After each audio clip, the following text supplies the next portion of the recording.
What are you doing? You're always screwing around. We have a show to do. Today, I share with you my private parts.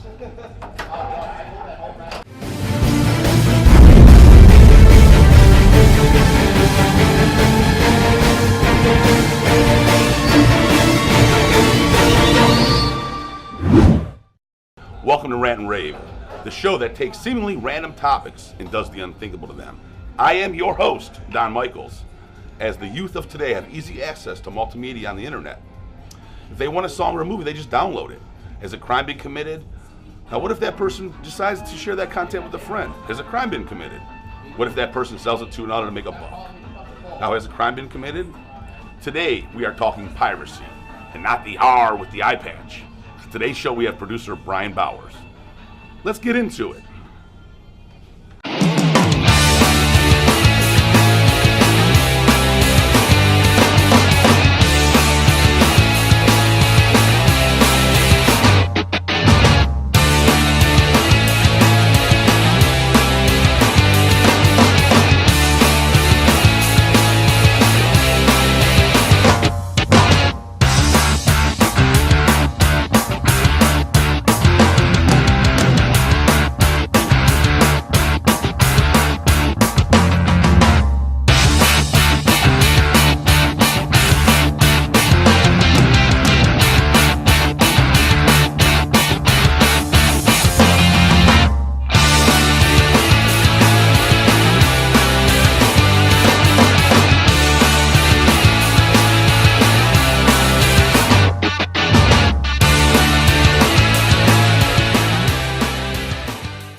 And now we're getting into it. Brian, welcome to the show. Thanks for having me. Awesome. Pleasure to see you. Likewise. Good. I can't reach that far, but very nice to see you. It's a mental high five. Yeah, like this. So, Brian, why don't you tell us a little bit about yourself? Sure. My full-time gig is with the 48-Hour Film Project, which is the world's largest timed film competition. We are a competition that's in over 140 cities around the world, where filmmakers have 2 days to write, produce, and edit a short film. It's been going on since 2001, starting out of Washington, D.C., and my actual title is Assistant Director of Operations. So I work with the producers that organize these events in their cities. I hire new producers and look for new cities and new markets that we kind of grow into. And then in addition, I produce all of our Cleveland events. So we do a regular 48-hour film project competition here in the summer, and we also do a horror competition in the fall. So same idea, all horror films. He's a big deal either way. That's right. That's very interesting. You know, I'm not real into film other than watching your Hollywood movies, but what is a short film? A short film is a pretty generic timeline. For our purposes, it's a 4 to 7 minute film. 4 to 7 minute film. Yep. And what is, there's a beginning, a middle, and an end in a 4 to 7 minute video? Yeah, exactly. It's, it's much different, obviously, than your normal feature film. These can vary everything from highlighting a moment as a part of a larger film, or things that actually have a beginning, middle, and end, depending on how artsy and kind of what genre your film is in. But it's like looking at short fiction versus a novel. Like a short story can really be an essay or like a brief moment. Or a brief take on something versus like a larger novel where you have more of like an overlying So idea. it'd almost be like I've seen in the movies where they have that Coca-Cola short film special thing they always do. So is that basically what it is then? It's just a short, I wouldn't know if you call it a skit, but it's just a short, get to the point, I have Coke, Exactly. Well, the short film format is definitely one where you have to get to the point quickly. Because, especially doing what we're doing, which is a time-based competition, you're constrained. So it has to be between 4 and 7 minutes. So you really have to get to your point and make a point, within that time period. Right. Can't get all real horror movie-ish. I would think, I'm going to a building. I'm scared. Right. Exactly. I'm dead. The Something a little bit more than that. The cool thing about what we do and what makes the 48-hour film project unique is that the filmmakers actually have no idea what their film is going to be until the kickoff event. So they'll actually show up with their filmmaking teams. They draw a genre out of a hat. So they don't know if their film's going to be a comedy, drama, science fiction film. They don't know until the first night. And then each film has a character, a line of dialogue, and a prop that needs to be included in the film. This is, it adds to the challenge, but it also helps ensure that the films aren't created in advance. That's very interesting. That's actually, I didn't know that. I thought maybe it was something that people put together on their own time and then submitted it to the organization, and then Yep. and then you guys literally judge it. They can't cheat. everything is you can't cheat unless but- they do every genre, and they're just like, okay, we got this genre. We're just, here you go. Here's a movie. Well, and you still wouldn't know what the elements are, what the Right. character, the line, and the prop was. So There's no way to guess. it's literally they start writing these films on Friday night, and they typically shoot everything on Saturday, and then they edit and turn everything in on Sunday. Wow. So one day to do all of that. One day, yep. And you wouldn't think, because they are short films, 4 to 7 minutes, that's not a lot of time, but, the level of skill and craftsmanship that goes into producing these, it's still a challenge to get that done. It sounds like a challenge. Sure. That's pretty cool. I mean, just for what we do, it's crazy. So you can imagine they have to run around and chase people down and remember their lines and Exactly. wow. Okay. So let me ask you this. Him and I show up, and we have some film people with us, and we're like, okay, we're gonna do this. So we actually draw out of a hat, and it says, okay, zombie movie or Right. something like that. Is that Exactly. pretty much correct? Exactly. So then we have You'll have 48 hours. 48 hours. Yep. So So it'd be zombie comedy, and you have to have a spoon in it. Is that kind of what you're, as far as Right. the things you got to pull out? Right. So we're actually changing it up slightly this year, and they just kind of made this announcement. So now when the teams show up, they'll show up at 6 o'clock at our kickoff event, and we'll get everybody checked in. Then we'll call each team up, and they'll draw the genre out of the hat. Now their genre slip this year will actually have 2 different choices on it. So they could get like a classic in the past that we've always done this with is musical or Western. So then they could choose to do a musical or a Western film or a combination of both.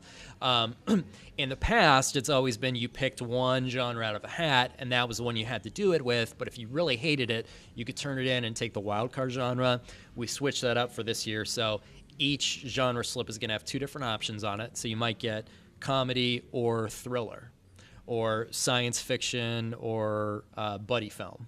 And then you'll have one of those 2 options in which you have to do your film in. Period. So, like, there's no wild card this year? There's no wild card this year. Ooh. Okay. So what do you do if you win this contest, or how many people are involved? I mean, this Sure. is very interesting because I'm not even familiar with any of it. Right. Yeah. I mean, it's a worldwide movement. We've in the individual cities, we've done competitions with as little as like 10 or 12 teams, up to the world record is 174 teams, which was our LA competition last year. Which was broke the previous record in Paris by 1 team. Nice. I think they had That's how we do 173 it. teams the previous year. Now in Cleveland, we're much smaller. We have a very healthy competition, but it's 44 teams, which is much smaller by comparison. So Sure. we generally have in the low 40s. My goal is still to get 48 teams, 48 for the 48. So we hope to do that this year. Maybe 148. That would be a nice surprise. So when is this festival? When does this actually take place? So it's different in each city. In Cleveland, again, we do 2 competitions. So we have our main one, which is our like flagship competition, which is always in the summer. We have not yet announced dates for 2016 because the time frame that we normally would do it, we have the Republican National Convention in Cleveland. Right. So that's kind of put a damper on our normal schedule for this year. So we'll be probably towards the end of July, and then there'll be the film weekend, and then all of the films screen locally the following week. They're all judged by a panel of film professionals, and then there's a number of awards We have a special best of screening where we screen the top 10 to 12 films again, and then we announce the awards after that, either after the screening or at a special awards event. You asked like kind of what the next step was. You know, in addition to the awards, the big one, of course, is the best film for the city. The best film in each of our cities in the 48-Hour Film Project Tour goes on to represent the city in Filmapalooza, which is our international competition. It's the same kind of idea. It's the same film that's screened again, but against all of these city-winning films, so the 130 to 140 films from around the world. It's in a different location every year. We actually just returned from Filmapalooza in Atlanta, which was all of the 2015 winners screened last week in Atlanta. We had a bunch of workshops, panels, parties, in addition to the screenings. Then we had an international panel of judges award a whole other set of awards, and we have a grand champion award-winning film as well. That's a lot of bragging. That's a lot of bragging rights. Right. In addition, we've got a great relationship with Cannes Film Festival, which is one of the, if not the most regarded film festival in the world, and we send 10 to 15 films to Cannes Film Festival every year as part of the Short Film Corner. I wonder if any of these people take their videos and try to sell them to other people, like rip off their work. Like, hey, I got some good little shorts here. You guys want some? Yeah, I don't know what the market is for shorts. I've seen some of them. Some are really good. Oh, there's a lot of really excellent films that you would have no idea were created in 48 hours. And in fact, we've had a number of our films that screen at the Cleveland International Film Festival, which is another local festival, but it's world renowned. And the first year that I kind of got involved with Paul Sloop, who's the shorts programmer. We had a film from, I think, Johannesburg that screened at SIFF that year, and the audience had no idea that it was a 48-hour film because it was showing against other short films that were created with an unlimited time frame and an unlimited budget, or whatever their budget was. It showed perfectly up against these other films. You would have no idea that it'd been created in 2 days. Wow, that's excellent. I don't know, because I know people are always trying to get stuff, on their phone for music and movies and stuff. I'm sure it wouldn't stop if they're like, hey, I like this video. Anybody else want to pay some money for it? Sure, it's a huge problem. Sure. Before we get into that, just real quick. So is this like a platform for young producing actors and directors and what have you to move up to the next level, to maybe get their foot into Hollywood? Or what is the ultimate goal other than producing short films? The whole point of it is to celebrate filmmaking and to actually make a film. And if you're in the film industry, there's a lot of people that talk about making a film. I could, you can go in any room and even people not in the film industry, at least 75% of them have at least one idea for a film in their head. But 98% of those people will never ever make a film. So the 48-Hour Film Project forces you to make a film, and it basically adds all these constraints so that you're forced to do it in a short time frame in a very creative way. But at the end of this crazy weekend, you actually have a film that's going to screen in a theater locally, which is another huge thing because, a lot of these people, this might be the only time they have a film that gets a theatrical screening. So it's a huge opportunity for people to, That'd be awesome. that want to get their feet wet in filmmaking or just want to do something fun to make a nice, fun, creative film and have a good time doing it. Sounds like a lot of fun. Now, have you ever had people who have done the 48 and they've done well, and they're like, okay, that's all I wanted to do?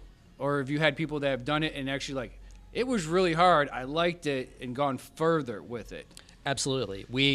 This is a competition, again, because of the constraints involved, it really, anybody could win the competition. Because, no matter what your experience level or how much money you have or how much gear you have, when it comes down to it, you only have 48 hours to put this thing together. That could be your trailer. Right. Or your first is like, hey, this is what we got so far. I need money so I can actually finish it. And there's a lot of people that do that. So the competition attracts everyone from newer filmmakers to people that do this for a living. And a very cool thing for me personally, because I've been doing this since 2008, has been, seeing teams that form and maybe work on their very first film ever through the 48-hour film project, then go on to produce other films or start a production company or go on to do, bigger and better things outside the 48. Yeah. So it's really been a great kind of launching pad for a lot of people. I don't know. Every time when I first heard about the 48, I thought of the Blair Witch Project. Yeah. Because they just did it with little, their phones and little cameras, and it Right. was it could have been a short. They made a full movie, but it was very low budget. Scared people, did pretty well. Exactly. So how does somebody go about signing up and getting involved with the 48-hour? Sure. Take him out for drinks. Yeah, Get exactly. him really drunk. Yes. Or you could just go to the website. Okay. That's which no is fun. What's the website? 48hourfilm.com. So the number 4, the number 8, hourfilm.com. And then you can get all the cities listed in the tour. If you're listening from Cleveland, it's 48hourfilm.com/Cleveland. Again, we haven't announced our dates for 2016, but we're going to do that in the next few weeks. So What kind of information will people find on the website? you'll find in a few weeks, you'll find all the dates. We always do a number of networking events leading up to the competition, so you'll find information about mixers, different film panels and workshops that we sponsor and produce to help you meet other people and help form teams in the industry and help get some information for free that'll help you create your film. You're also going to get all the rules, of course, about what you can and cannot do, what's going to be expected of you throughout the film weekend. And then you can also see a lot of samples of what people have done. Okay. You can see some of the top films from last year in Cleveland right now if you go to our website. And if you go on the main page, you'll see a selection of all the films that are going to go to Cannes Film Festival. So if you want to see not just what people are doing in Cleveland, but people are doing all around the world, you can go to our main site and see films. I was just gonna ask that. It's like, where can they go now? Is there anywhere else they can go if they wanted to see more of the 48 style?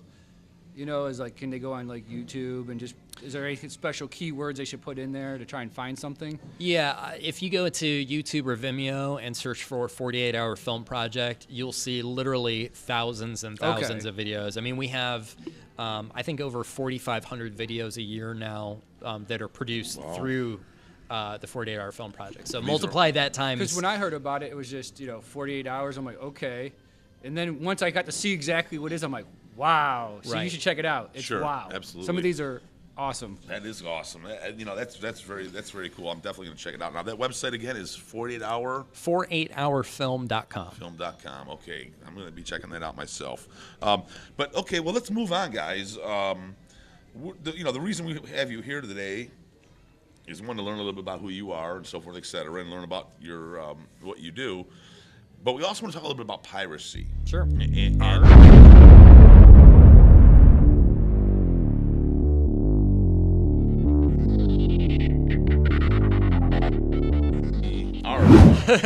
not pirates. Oh, piracy. sorry. Not Johnny Depp. Right. I got to judge But downloading it. I got to judge Right. And can you tell us a little bit about what piracy is? Because honestly, I'm a, other than when you turn on the movie and it says you cannot duplicate this movie in any way, shape, form, or fashion, or what have you, or you can be prosecuted and all these different or even crazy download things. music. I mean, Yeah, everybody does it, but is like, where's the line stop where it's actually really wrong?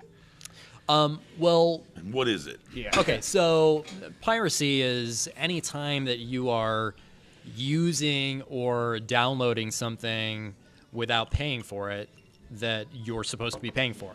And that could be as simple as, downloading something off like a BitTorrent site that's a movie or a TV episode, even, watching a feature film that somebody has posted to YouTube.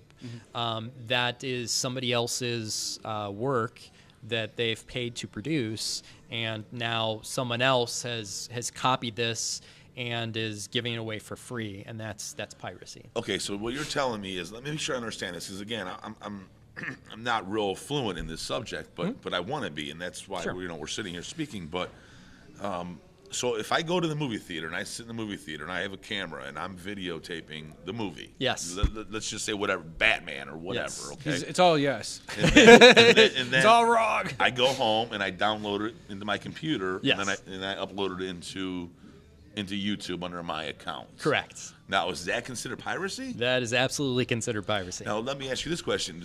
Why would YouTube allow that to happen? They don't. It's a violation of their terms of service. Okay. And if sometimes you'll go and see like links to YouTube videos, and you go and click on them. It says this video has been removed because of a copyright complaint, right? Okay. Or because of a violation of YouTube's terms of services. That's generally why. And they have, I think YouTube has their own kind of algorithms for, when something is uploading, determining if it's something that's like a copyrighted film or music, but they don't always get it right. And of course, how many, millions of things get uploaded every day. So it's a constant problem that they need to keep on top of. So basically, no matter what it is, like you just said, if you're taking something, like he said, recording a movie, downloading a music, and you didn't pay for it, it's piracy. Yeah. So even if I was gonna like I said, what if I had to go to the movies and my buddy was in a horrible car accident and he can't the only thing that works is his eyes, and he can hear, but he can't get out to go to the movies anymore, and I do that, it's still wrong. That is a sad story, but it is still wrong. And here's why. Most people don't think of the cost that is involved in producing something. It's easier to think of the multi-million dollar blockbuster films because we hear, so-and-so film had a $100 million budget or a $200 million budget or whatever. So the costs that are involved in that. But, even something as simple as like a locally made, like a 48-hour film, for example. The people that have made this have, put in their time, have put in their creative abilities, and think about the cost of the equipment. They've paid for cameras. They've paid for camera lenses. They paid for batteries, for storage cards, for lights, for software to edit. All of these things that people don't think about that go into the cost of producing a film or producing a song, all of these things. So there's always a cost to making this stuff. Mm-hmm. And we pay for it one way or another. So if you're listening to the radio, you're listening to a song on the radio, well, we think that's free. Well, it's not really free because we're paying for it by listening to ads. Mm-hmm. Radio is an ad or a sponsorship-based form of media.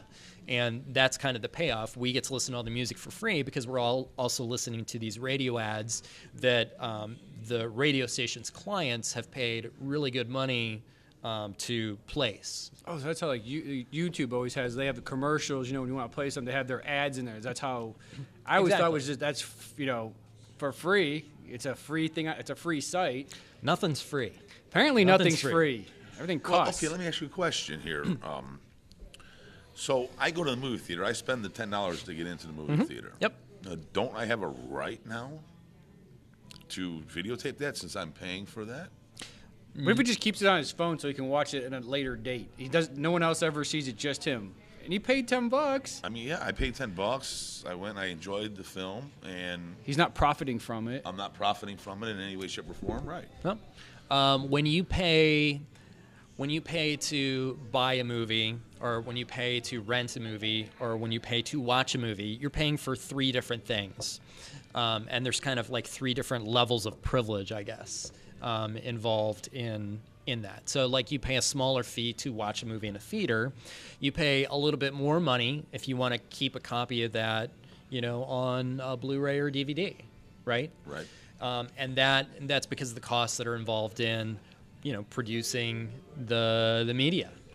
Okay, so let me ask you, that brings up another question I have for you. Okay, so I go up to Family Video and I buy, I buy a movie and it costs me, $15. Mm-hmm. Now, since I've purchased that movie, do I not now have a right to copy that movie since it's in my possession? Nope. Or is that the same idea? It's the same idea. When you are paying for a movie, you're paying for the movie to watch for your own personal use. You're not paying to redistribute that or to make additional copies or to, even to pass it out or rent it out to your friends. Well, see, now I have a question because now they have, you buy your Blu-ray and your digital copy, but they have that ultraviolet thing where you go on the computer and you can download, because you bought this, you can download it to your phone. But what if you don't want it and your friend wants it, and he didn't pay for the DVD? Technically, but you gave him the code. Yeah. See, technically that's against the law. Because I gave him the code, he can't put it on his laptop. Right. Because he didn't buy. That makes no sense, but. Well, it does make sense because when you think about it, you're depriving the creators of that film the money from your friends. Oh. Again, these are, a lot of these, especially we'll talk about Hollywood films, these are multi-million-dollar things. Mm-hmm. And they're not recouping their money from, people paying $10 in the theater. They need the revenue from rentals, from video on demand, from Blu-ray sales, and from the ultraviolet sales and stuff like that. But but ultraviolet is a package deal with the Blu-ray. I mean, right, but it's a package for one person. Oh, okay. So basically, it's just all. Unless you buy it, you can't do anything with it. It's just wrong. Exactly. It's like if you pay for a ticket to see a movie in the theater, you wouldn't also expect to be able to take, your family and friends in with you unless they had also paid for a ticket, right? Right. We can agree on that. Now, I know it's a little off subject just because you said buy a ticket. What if I buy a ticket to see a movie at 12 o'clock and I don't feel like leaving? Like I left, went to the bathroom, they got done cleaning, and just came back into the theater. I mean, is that wrong? Wait, say that again? Oh, you watch it twice? Yeah. Technically, yes. Okay, I was just checking. It was out there. I was just, Okay, that brings up another question. There's a lot of these websites that you can go on today that, I don't know if it's bootlegging. I don't even know if that's the proper word, but where you can actually watch movies that just came out within like a week or within a couple days, in some cases the same day. Right. But you can't download that's generally them. bootlegging, yeah. I mean, how are those websites allowed to operate, or how do they not? Most of them operate outside of the law. And again, when the website changes probably a lot too. Right, exactly. There's a couple different things. There's places like YouTube and Vimeo where people are uploading copyrighted content, and of course that's not only against law, it's against the website's terms of service. But when you think of the volume of video that's uploaded every day, even though they have systems in place to guard against this kind of thing, it's an ongoing battle to try and stop copyrighted content from being uploaded. Yeah, I've noticed that they have it in Spanish. Apparently, that makes it past everything. I've seen kids. I've seen them watch the cartoons, and they come in some other foreign language. It might be their software and the algorithms that are kind of designed to look out for that thing. There's one that's been up there from Hotel Transylvania. It's in Spanish. It's been there for like a month. And I'm like, that slipped by. Right. See, now the right thing to do would be to flag that as copyrighted content. But I mean, there are actual websites where you can go on, though. I mean, you can't. How do you flag? They seem legit. Yeah, they Ish. seem legit. Right? Ish. It's always like, ish. view our movies, and it's literally, I mean. Unless maybe they had a deal. If after the movie's out, is it possible they could have had a deal with these people to show? Sometimes, yeah. I mean, there's some. I mean, if you look at places like Hulu and Netflix, those are and you're paying Amazon. for that. So. Right, exactly. You're paying like a monthly fee, Right. and then you're then allowed to stream any of the videos on their site, but that's because the producer and the creator of that video is getting money from Amazon or Netflix for doing that. So You're paying for it. You're paying for it. Like a small portion of your monthly fee goes to every movie, like a royalty that they or have. something. Exactly. Okay. So you got to pay for everything. Now, okay. They work slightly different, but generally there's like royalty pools. So like a small, it might be Now, what if a it's couple cents per person, but a couple cents per person going to each of these films that get streamed. See, we're actually breaking the law then, because when we get it for free for that first week. Well, and actually, that's one of my questions for you, Bob. Okay, so I'm watching, whatever the web. I don't know the particular websites off the top of my head, but I know I do go on and I watch them. My children actually are the ones that told me about it. They find everything. It's free. You know what I mean? Right. Yes. They're like, Dad, no, we can watch The Witch Hunter. Right. Like, and they don't know. Yeah, Right. they don't know. Yeah, they don't know. Am I violating the law as I'm sitting in the comfort of my home watching a movie that's bootlegged? Yeah. Even it's literally out at the movie theater, and then I'm watching. You're watching it online and it's not somewhere, costing right? me any money at all. Right. You're violating the law most likely, and it's really the person that's uploaded that or the website itself that's violating the law by having it there to begin with. So after you're done watching it, am I an accessory to that crime? Yeah, in a way you are. Technically, you are, right? Yes, That's yes. kind of what I thought. Like, so if whoever investigates these types of crimes came into my home and see me watching that, or even if they went into my computer, would?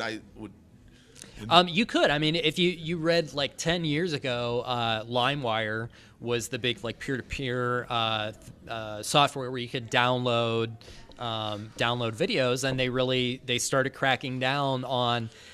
They had a couple of famous cases where there was like a young boy or girl that they arrested and fined like thousands and thousands of dollars for downloading things, and a little old lady. So yes, I mean, you're violating the law. You can be technically arrested for doing this. watch the movie, and then like he told me I should, if I was a good person, after you're done watching it, flag it. The problem is, most people don't even know that what they're doing is wrong. And there are ways that these companies get around it. Our copyright. Hey, Brian, Yes. excuse me for one second. Can we come back to that here in a Yep, minute? absolutely. We're gonna take a quick break. I gotta go All right. download something. All right, Okay. thanks.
Welcome back.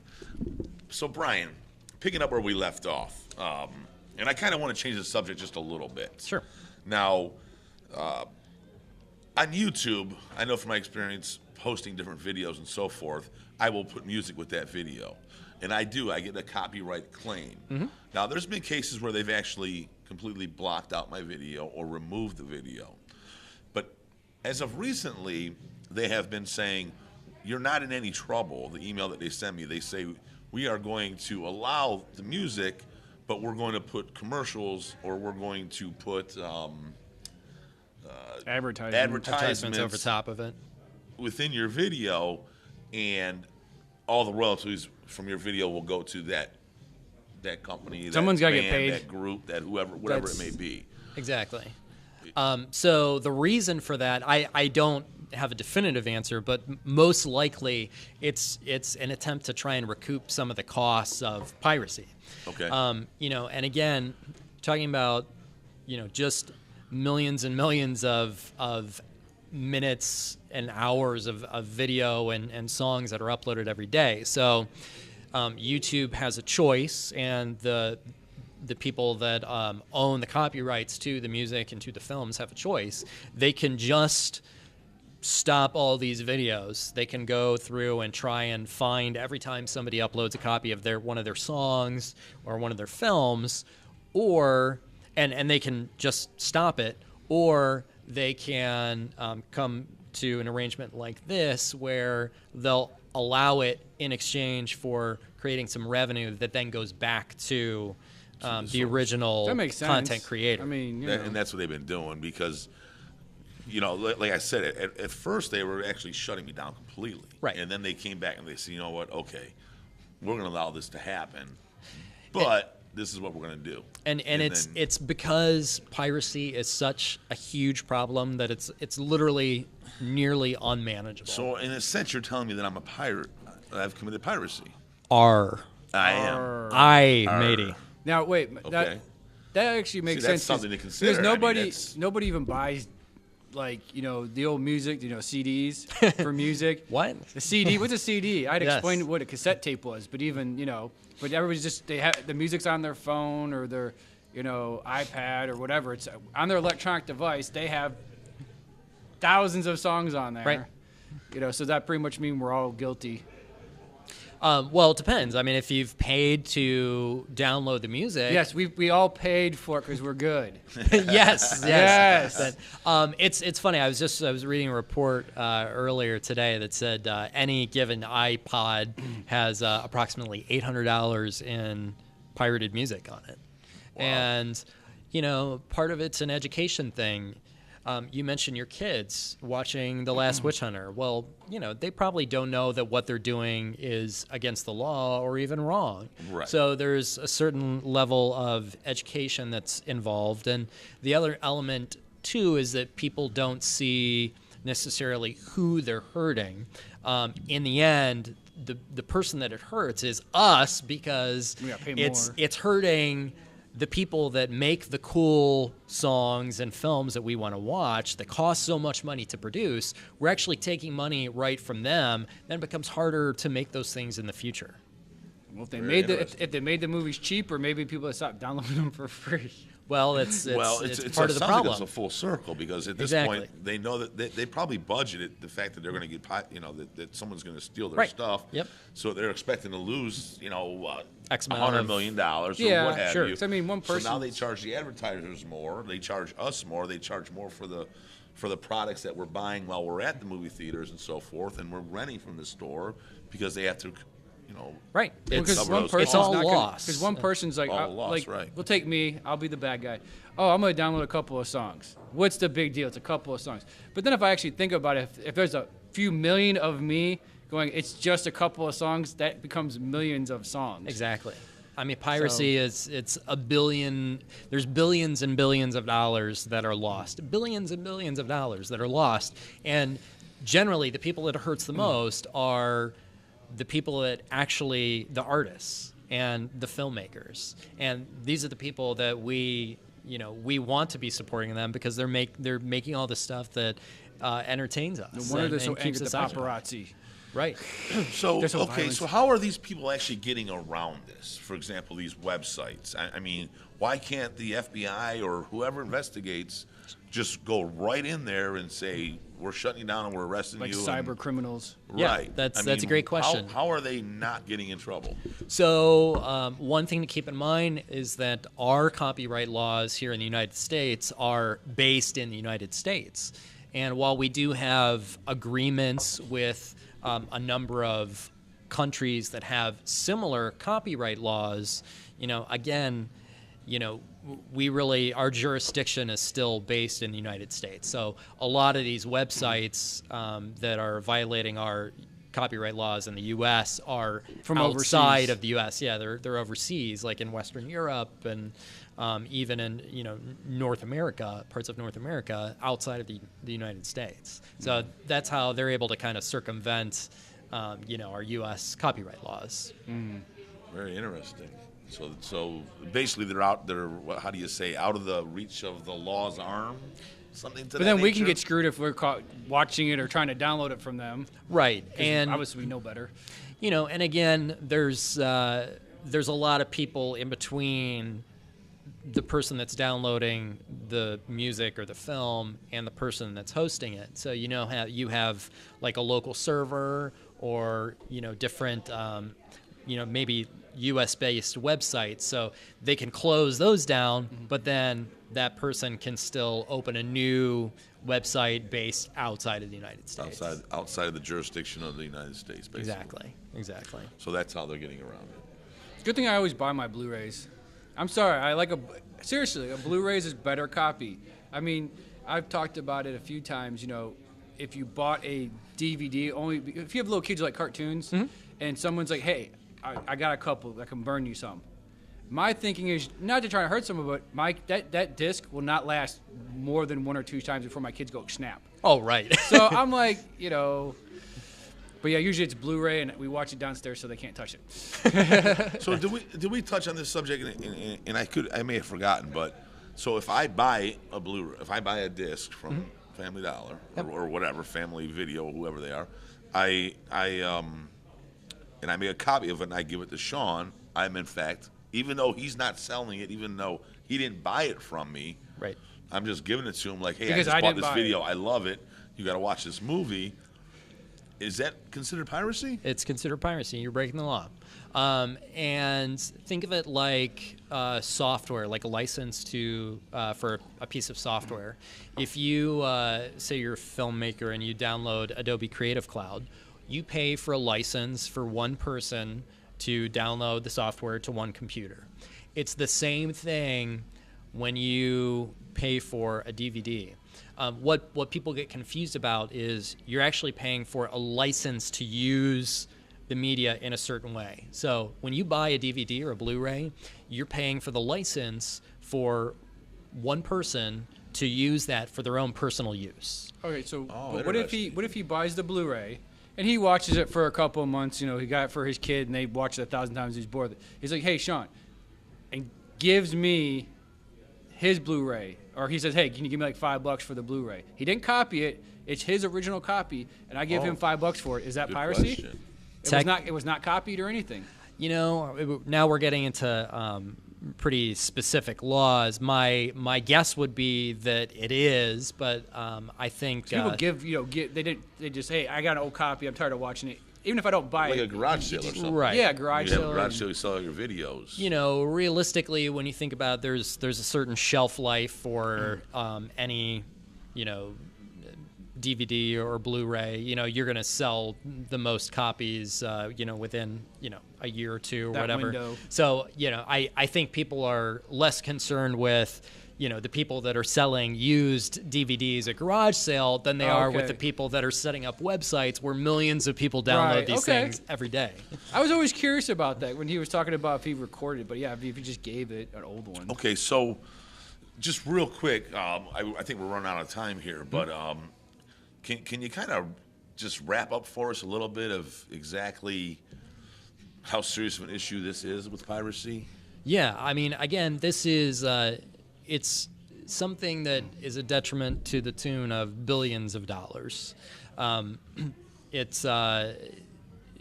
happens on a daily basis, and the people that lose out are the people that are the content creators. So the filmmakers, the artists, the people that we want to support are the ones that we're actually taking money from.